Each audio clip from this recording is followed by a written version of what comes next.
Hello, welcome to my bookshelf tour for 2022. I'm going to show you around all of my bookshelves, not only the big, huge bookshelves right behind me here, but all of the various ones I have around my apartment here in London, all of the places that I tuck books away. And yes, even though I have such huge shelves, it's increasingly difficult to find places to put my books, but also discussing how I sort my books, how I organize them, and picking out some particular titles to talk about of why these physical books are so special to me, why I want to keep them permanently, and all of that fun, geeky, bookish stuff. Because, we readers, we can go on and on about how we organize our bookshelves as much as talking about the particular titles that we love reading. So I made a bookshelf tour last, like a few years ago, shortly after I'd moved here into my apartment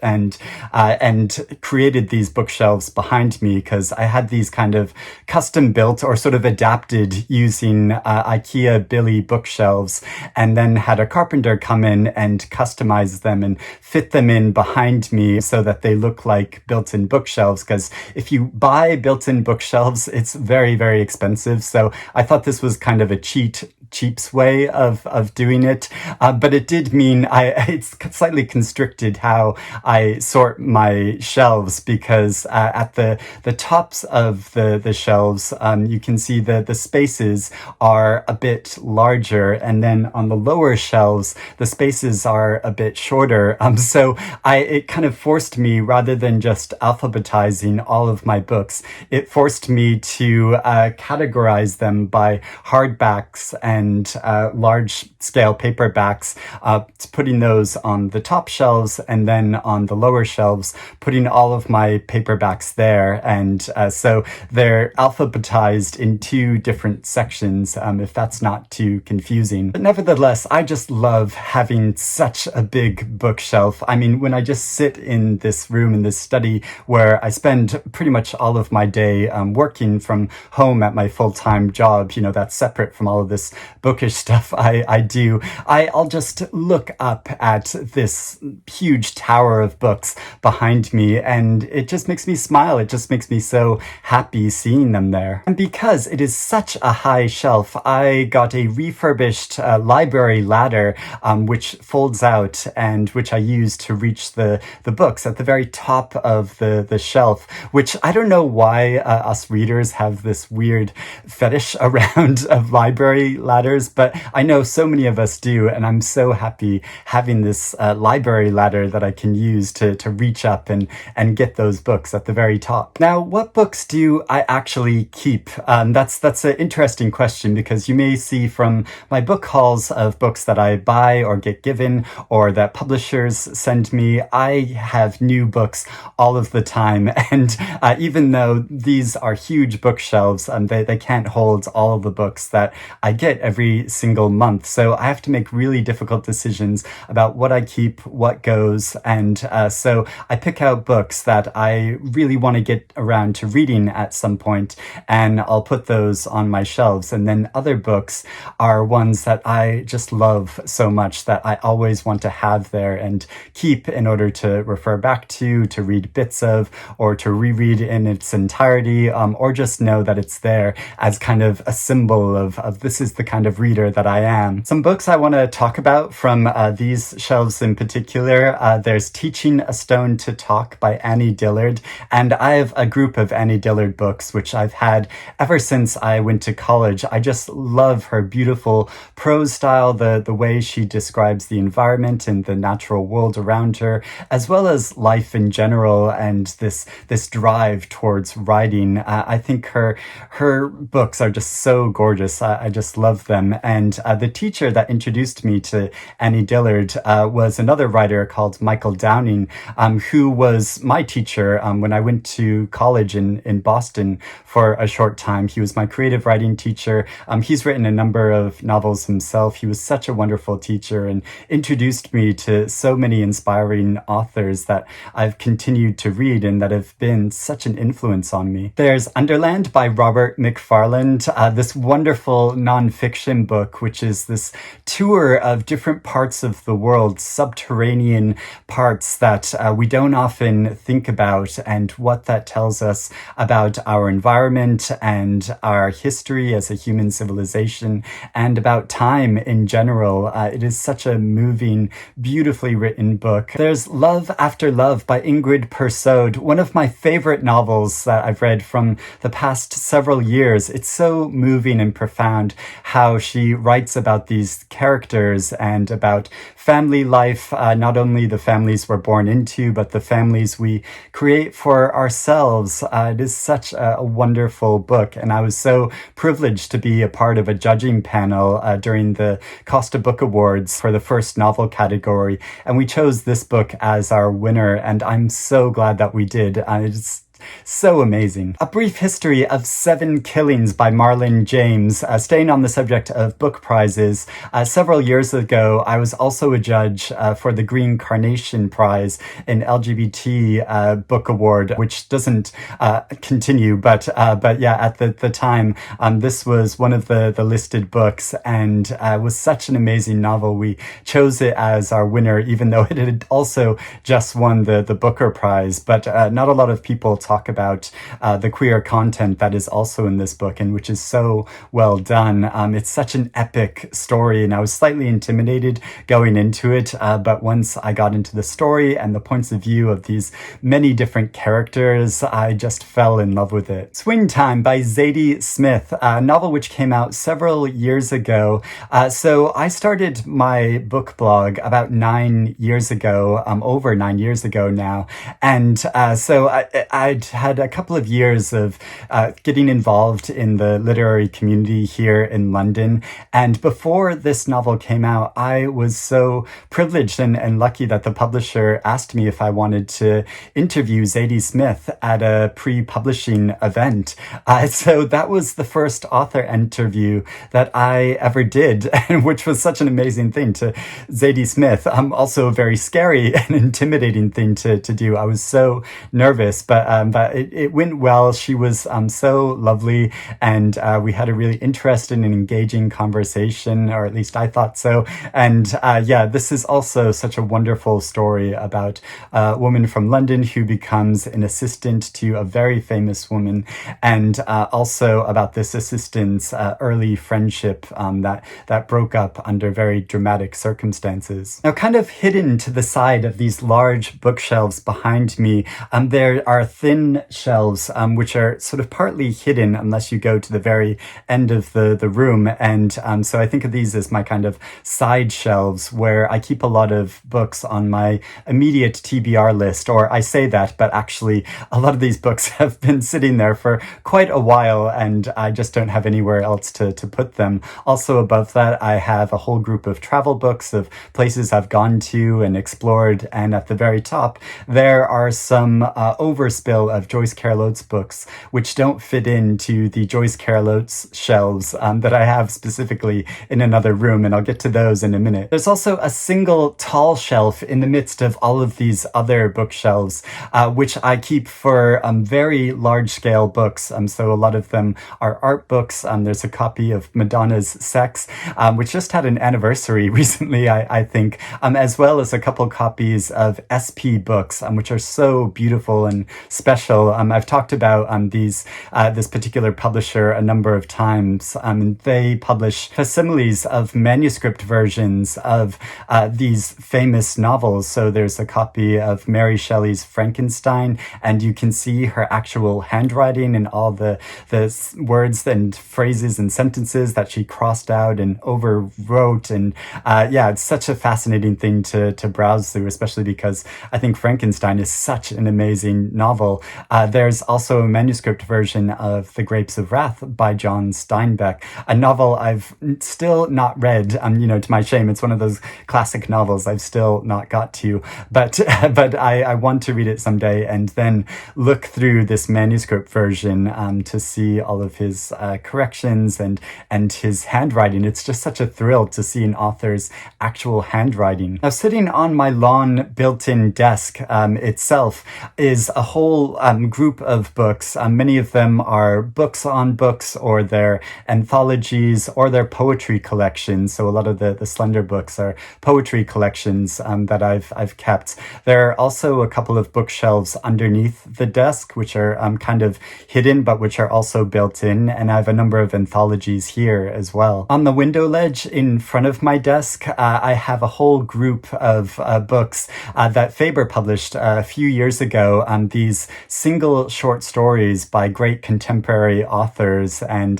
so these are wonderful things to browse through, or just read one of them on a morning if you want to start your day with a short story, which is always a good thing to do. Then on some floating bookshelves to the side of the window, I have a whole group of a box set of Proust, but also a number of books by Virginia Woolf, specifically a number of translations of her novel The Waves, which is my favorite book of all time. And whenever I travel to a country that is non-English speaking as their main language, I like to try to find a copy of this novel to add to my little geeky collection. Under that, there's a little shelf of London books. One of these books is an old copy of a London tour guide that my grandfather got when he first came to London during the war, as well as some other London books, and also a group of little owls that I collect because I love owls, and my friend Christy often sends me these little statuettes of owls for my birthday. Something new in this room since my last bookshelf tour is I have a little reading corner now just over there, where I've got this comfy chair to recline in and read, and also a little shelf next to it that has some copies of Anthony Trollope novels that belong to my grandmother, as well as some other collections of short stories. And above that, there's a picture of the actress Judy Holliday from the 1950 film Born Yesterday, where she plays a mobster's girlfriend or fiance, and she learns a love of reading over the course of that movie. It is such a wonderful, very funny movie that I'd highly recommend. And then lastly, in this room, I have an electric piano here against the wall. It's quite thin, so it just manages to fit in this room. So the camera is sat on it now, and on top of and around and underneath and all over this piano, I have stacks of books that I just don't have anywhere to put. They're all new books that I'm hoping to read, but I just don't have anywhere to place them for the time being. Someone commented on a video recently saying it seems like I have this magic cave of books that I can just reach up and pull out any book that's ever been written that I want to. Let me assure you, it is not a magic cave. There are limits to the amount of books I can pack into these very big shelves, and even I've had to behind the books store other books, and so I've really packed them in as much as possible. There's absolutely no more room for books on these shelves, and it is really difficult because I lose track of what I've hidden behind these books that you can see that are outward facing, and it makes me sad I can't have them all displayed. But you have to make tough choices if you want to actually keep copies of these books. Now in my living room, I have other bookshelves, and they're shelves that were built in when we first moved in here that we had, and I was really surprised actually that my then partner, now husband, allowed me to store so many books there. And so yeah, I use a lot of these shelves to store books as well. So there are multiple shelves that have hardback books. Again, these are alphabetized, but separately from these other hardback books that are behind me. A lot of these copies are some of my favorite books, some that I went to see the actual author speak about them and have them sign them for me. So they feel like very special to me, and I love having them on my shelf, including In America by Susan Sontag. Before she died, she gave a reading here in London, and this is one of my favorite novels of all time. So that was such a special thing to have. Also, Lincoln in the Bardo by George Saunders Founders. I had him sign my copy of it around during like the time this was nominated for the Booker, and he created this like peace sign with a figure sort of hanging off from it, so which is really cute. Also, the novel Breath by Tim Winton, the great Australian author. This is such a beautiful and powerful novel, a story of an adolescent boy that learns a love of surfing and a friend or a frenemy that he meets along the way. Also, one of the very few books that I have 2 copies of on my shelves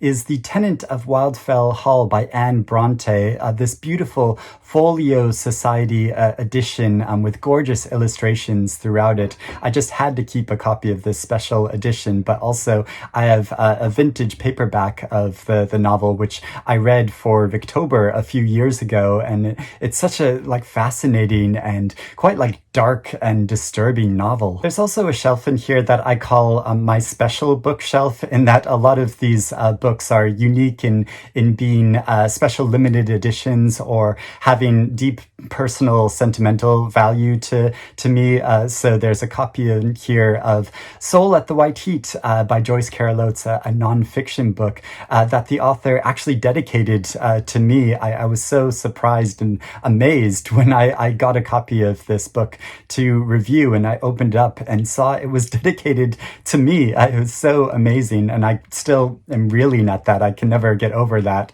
There's also a copy of Record Time by Edmund White, this absolutely beautiful short story about a boy growing up in a small town in the 1950s who doesn't have access to much culture at all, but he has a real propensity for that and is drawn to it and is sort of listening to these old opera records. And yeah, it's such a beautiful story, and also this edition is really stunning and is part of a very limited edition. Now, about Joyce Carol Oates, yes, she writes so much, and so even though I have 3 shelves in the living room dedicated to her books, it's not enough for all of her books, and because she keeps publishing more, and there's a huge back catalog, some of which I've still not read. Everyone assumes that I've read every book Joyce Carol Oates has ever published. You know, there's around 100 of them, so yeah, there's still some to get to, but yeah, I love having 3 whole shelves dedicated to her, and also there are more of her books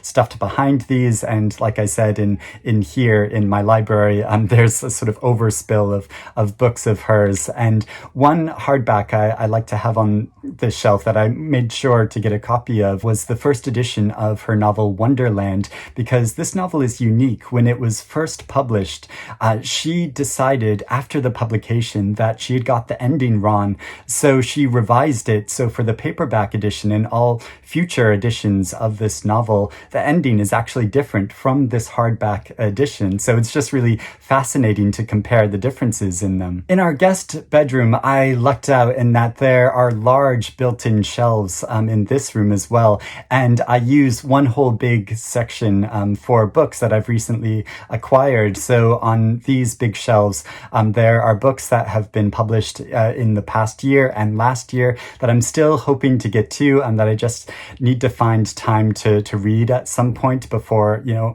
or I have to sort through them to decide if I want to keep them to read at some future point or just to get rid of them, unfortunately. So some books that have been published this year that I still want to read, hopefully before the end of the year, is A Door Behind a Door and All Along the Echo and Unexhausted Time, a new poetry collection by Emily Berry, whose poems I've read before and really loved. Also, Out of the Sun by Essie Adujan, a collection of essays by this author of the novel Washington Black, which is a book I love. Now, next to these shelves are shelves of DVDs of lots of different films, and a whole series of shelves dedicated to film books, because my husband is really into movies and films and loves them, and so yeah, there's a whole section for him there. In my actual bedroom, I don't have too many books, but I do have a little table next to my bed where I keep a pile mostly of books of short stories, because